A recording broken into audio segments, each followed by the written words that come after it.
Hoje o nosso bate-papo vai ser sobre o perfil do solo, a formação e a caracterização dos horizontes pedogenéticos. Quando a gente fala em perfil do solo, a gente está avaliando, na realidade, como é que o solo foi formado, né, os processos de formação dele, e as camadas que são formadas e horizontes, que a gente chama especificamente. Então, o perfil do solo, ele é definido e nominado de acordo com os horizontes principais em letras maiúsculas, O, H, A, E, B, C, F e R. Para dar uma ideia melhor do que é esse perfil e esses horizontes, então está aqui a descrição deles, né? Cada um tem uma característica específica que dá origem, então, a esse nome que a gente viu. Do horizonte O ao R, que é a rocha, cada um com sua característica. Então vamos dar uma olhada aqui um pouco mais detalhada. O horizonte O, normalmente é uma camada superficial, e está aqui a descrição dele, né? O horizonte O, está aqui, é uma camada, então, né? Superficial de constituição orgânica. Isso é importante observar. Tá? Esse detalhe aqui é importante. A constituição dele orgânica. É originado em condições de drenagem livre. O que quer dizer, então, uma drenagem livre? Quer dizer que esse horizonte, quando a chuva cai sobre ele, existe aqui realmente uma infiltração rápida, né? Drena, não fica encharcamento nesse solo. Se o solo não está encharcado, isso quer dizer que ele vai fazer com que a água passe rapidamente e esse horizonte se mantenha oxigenado, certo? Então o horizonte A é formado em condições de drenagem livre, em que chove e a água penetra naturalmente, certo? Então essa é uma situação aqui. Outra situação que nós temos é o horizonte H. O horizonte H, ele se forma exatamente no mesmo lugar do horizonte O. Ele substitui aqui, então, o horizonte O. Ele se forma aqui na superfície, tá? Qual que é a diferença de O e H? É que o H é uma camada orgânica, pode ser superficial ou pode ser um pouco mais abaixo, mas é uma camada orgânica sob condições de prolongada estagnação de água. Ou seja, é onde existe acúmulo de água, não existe a infiltração. Então, ao invés de eu ter processos de decomposição da matéria orgânica mediados pelo oxigênio, eu tenho, então, uma decomposição em ambiente com pouco oxigênio, e forma esse horizonte chamado horizonte H. Beleza?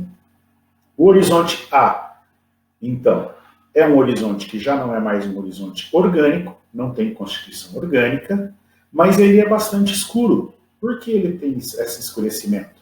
Esse escurecimento quer dizer que ele tem incorporação de matéria orgânica no seu horizonte. Entenderam? Então, mesmo ele não sendo orgânico, porque o teor de matéria orgânica dele não é tão alto, mas ele é escuro por causa dessa matéria orgânica incorporada nele. Alguns solos possuem esse horizonte E. Esse horizonte E vem de uma palavra que é eluviação. Assim como exportação, eluviação é saída, né? Então, nesse horizonte existe perda ou translocação de compostos, normalmente compostos minerais, que dão cor ao solo. O que acontece? Quer dizer que a chuva, então, traz os materiais que estão nesse horizonte para o horizonte abaixo.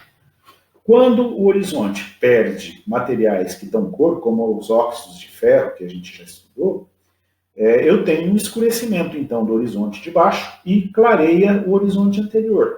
Então, eu tenho esse horizonte E, que a gente também chama de horizonte espódico, né? Que é caracterizado por uma cor clara. Então, eu tenho um horizonte aqui de cor escura, um horizonte claro e um horizonte colorido logo abaixo. Esse horizonte sem cor, que perdeu cor, é o horizonte formado por um processo de eluviação, perda ou translocação de compostos para o horizonte inferior. Bem? O horizonte B, esse que a gente está indicando aqui, então, esse também não é um horizonte orgânico, tem baixo conteúdo de matéria orgânica, tem um horizonte mineral. Esse horizonte, ele é formado normalmente sobre um horizonte E, ou sobre um horizonte A, ou mesmo sobre um horizonte O. O que acontece no horizonte B? Materiais que foram translocados, né, translocados das camadas superiores para ele, como argila, se acumulam aqui. Se eu tenho um horizonte com acúmulo de argila, eu tenho, então, normalmente, cor mais acentuada, cor mais viva, e uma quantidade de argila maior do que dos horizontes superiores. Então, a caracterização horizonte mineral subsuperficial, formado abaixo, então, de horizonte E, A ou O, onde ocorre a acumulação de material lixiviado. O que é lixiviado? Arrastado pela chuva.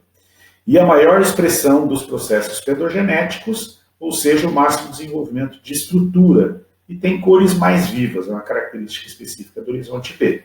Muito bem. Horizonte C, ou camada de sedimentos, ou saprolito.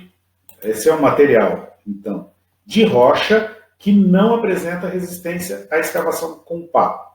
A gente chama isso aqui, ó, essa camada aqui, esse horizonte C, também chamado de cascalho. Quando aqui na nossa região retira-se o cascalho para pavimentação de estradas rurais, esse cascalho é característico, então, desse horizonte C, certo? É um material mineral, já que sofreu algum processo de intemperismo, mas é um material resistente ainda, certo? E o horizonte F, que não está representado aqui nessa figura, ele pode ocorrer normalmente, esse horizonte F, abaixo do A, do B, ou até mesmo abaixo do horizonte C. E o que caracteriza esse horizonte F? Ele é rico em ferro ou alumínio. É um horizonte onde acumula ferro. A gente chama esse horizonte, então, de horizonte férrico, né? É pobre em matéria orgânica.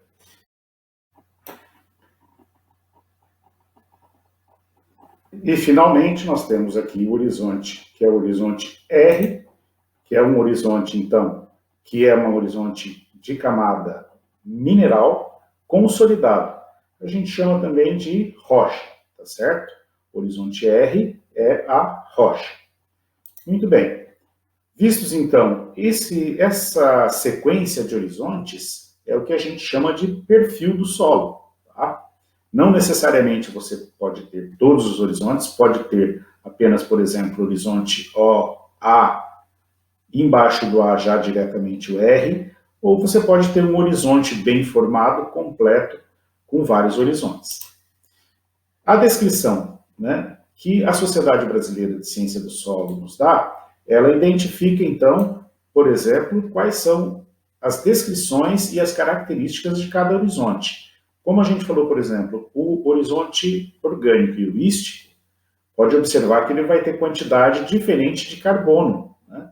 O orgânico tem carbono maior ou igual a 80 gramas por quilograma, enquanto o ístico também tem carbono com maior ou igual a 80 gramas por quilograma, mas é feito em condições de prolongada estagnação de água. Então a gente encontra aonde esse tipo de horizonte? Naquilo que a gente chama aqui de banhado. Horizonte A, menos de 80 gramas por quilograma. Então vejam, se eu encontrar um solo, um horizonte que tenha menos de 80 gramas, eu não posso dizer que ele é um horizonte ístico ou que ele é um horizonte orgânico. Beleza? Horizonte E, cada um deles tem uma característica específica.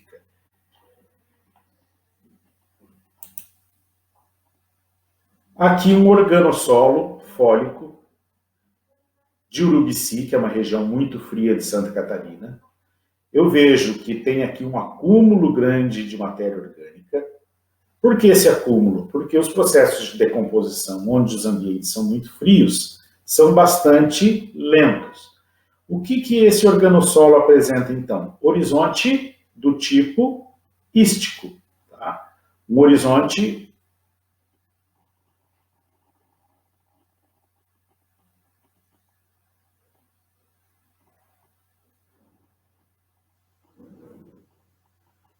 Vamos ver aqui, então, por exemplo, esse horizonte formado pelo organossolo fólico em Urubici, Santa Catarina, ambiente frio, onde existe acúmulo de matéria orgânica.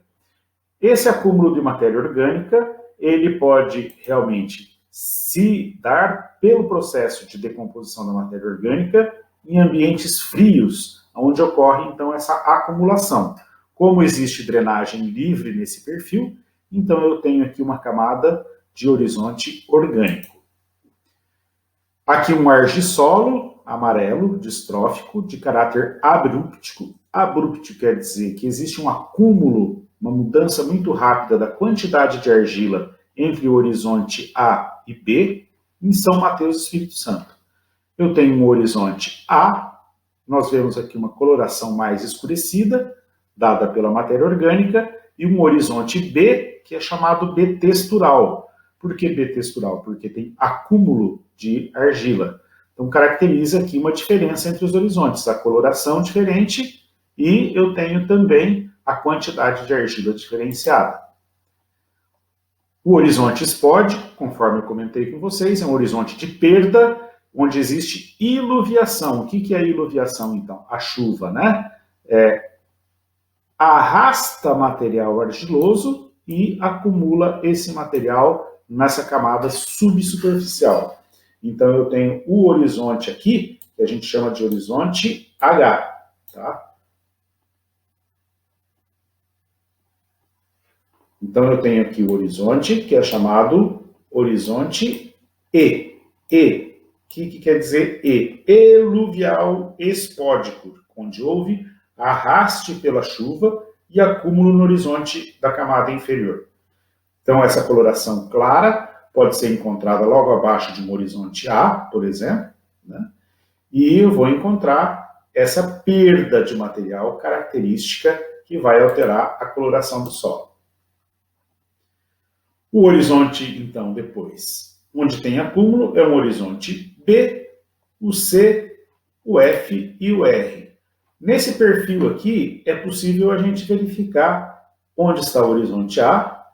Aqui eu tenho um horizonte que a gente chama de transição, um horizonte em que ele tem parte das características de A, parte das características de B, e abaixo o horizonte mais característico, o horizonte B do Sol.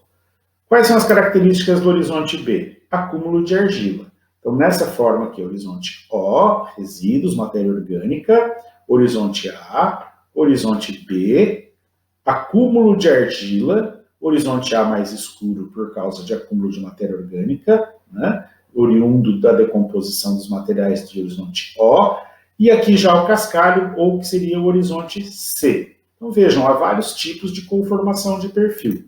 Né? Eu posso ter o O em cima da rocha, o A em cima da rocha. Eu posso ter um A, o cascalho e a rocha. Eu posso ter um horizonte H, né, formado em condições de acúmulo de água. Abaixo dele, um horizonte A, um horizonte C. Eu posso ter A, B, C, a rocha. Eu posso ter A, E, B, C e rocha. Então, são várias conformações diferentes do solo. Esses horizontes que eu coloquei A, B, etc., são que têm propriedades semelhantes de dois horizontes muito próximos um do outro. Por exemplo, eu posso ter transição de AO, AH, AB, BA e assim sucessivamente, certo?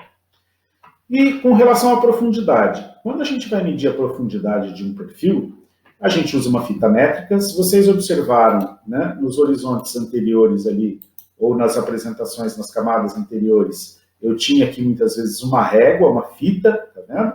Colocada aqui para demarcar a profundidade do solo. E como é que é feita essa leitura, então? Olha só, a profundidade é medida com a régua, de 0 a 50 é a profundidade. E a espessura é quanto mede o horizonte A, 50 centímetros. Quando eu meço a profundidade do perfil até o final do horizonte B, eu vejo que o B vai de 50 a 2,10. Portanto, qual que é a espessura desse horizonte? Ele mede aqui 1,60 de espessura. O horizonte C vai de 2,10 até mais de 3 metros. Então, coloca aqui 300 mais, quer dizer, foi medido até 3 metros, não foi medido abaixo, mas ele continuava abaixo. Então, esse maisinho quer dizer mais do que 3 metros.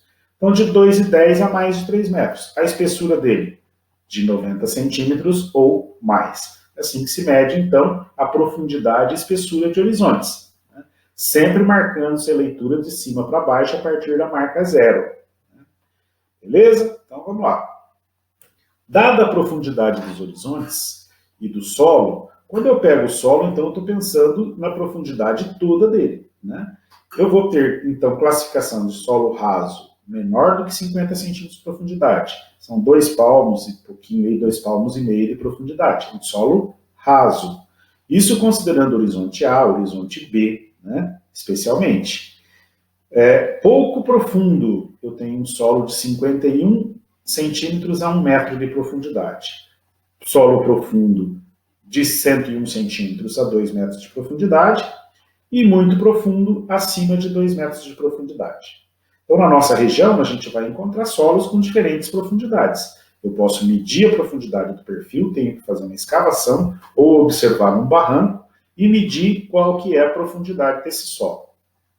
Muito bem. Os horizontes e camadas subordinadas. Né?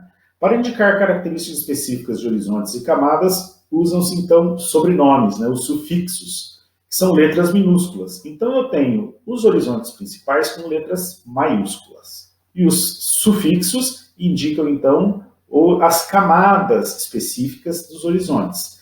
E algumas características que eles têm. Por exemplo, a gente tinha falado em B, textural, que tem acúmulo de matéria orgânica. Então, quando eu encontrar uma legenda, né, num mapa ou numa descrição em que apareça BT, quer dizer que eu tenho o horizonte B e o T relacionado com textural. Beleza? Vamos lá. Aqui, então, para ilustrar quais são as diversas e as mais usadas aí dessas simbologias, né, dos sufixos, que indicam características dos horizontes. Então, eu tenho C, D, F, G, H e assim sucessivamente, indicando a característica deles. Né? São várias características, desde matéria orgânica decomposta em horizonte O ou H, então eu posso ter OD, O ou HB. Né? Eu posso ter, por exemplo, horizontes acinzentados, então eu posso ter, por exemplo, um horizonte G, por exemplo, posso ter o A, e abaixo dele um BG. Né? E assim sucessivamente. Eu tenho descrição, então, de horizontes que são variados. Por exemplo, se eu tiver concreções, né, no solo, o que são concreções? Está aqui, ó, por exemplo, letra C, concreções ou nódulos endurecidos. Olha só, isso aqui é uma concreção, parece uma pedra. Na verdade, é uma concreção, nesse caso aqui, de carbonato de cálcio. É uma região onde tem acúmulo de carbonato de cálcio. Então, no solo, eu vou encontrar esse material que não é rocha. Tá? Isso é importante dizer. Isso aqui é um ajuntamento de carbonato de cálcio. E eu posso ter concreções com ferro. Olha só isso aqui. Parece mesmo que eu tenho uma pedra. Quando eu quebro, eu vejo aqui, olha, tá vendo? Material ferruginoso. Esse material é bastante duro e ele é de concreções de ferro. Então, eu posso encontrar no meu perfil concreções, certo? E algumas descrições complementares do perfil.